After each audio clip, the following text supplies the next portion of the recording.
Hi friends, இன்றைக்கி நாம் சிம்பிளாக பாகற்காய் பொரியல் எப்படி செய்கிறது பார்க்க போகிறோம். பாகற்காயை இந்த மாதிரி அலசி எடுத்து வச்சுக்கோங்க. நான் 1/2 கிலோ அளவு எடுத்துருக்கேன். இந்த மாதிரி ரவுண்ட் ரவுண்டாக கட் பண்ணிக்கலாம். அதோட வெங்காயமும் காஞ்ச மிளகாயும் எடுத்து வச்சுக்கலாம். ஒரு கடாயை எடுத்துக்கோங்க. நான் 3 ஸ்பூன் அளவு எண்ணெய் ஊற்றிருக்கேன். எண்ணெய் சூடானோடனே 1/2 ஸ்பூன் கடுகு, நாம் நறுக்கி வச்ச வெங்காயம், காஞ்ச மிளகாய் அதுவும் கொஞ்சம் வதங்கினோடனே பாகற்காயை கொட்டிடலாம்.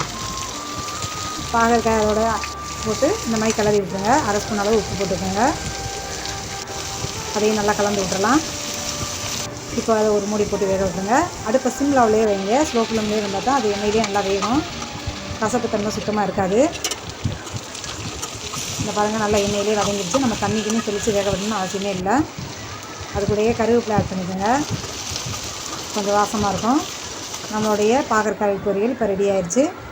சர்க்கரை நோய் இருக்கிறவங்க இதை அடிக்கடி சாப்பிட்றது உடம்புக்கு ரொம்ப நல்லது. சப்ஸ்கிரைப் பண்ணாதவங்க சப்ஸ்கிரைப் பண்ணிடுங்க, லைக் பண்ணிடுங்க. Thank you friends.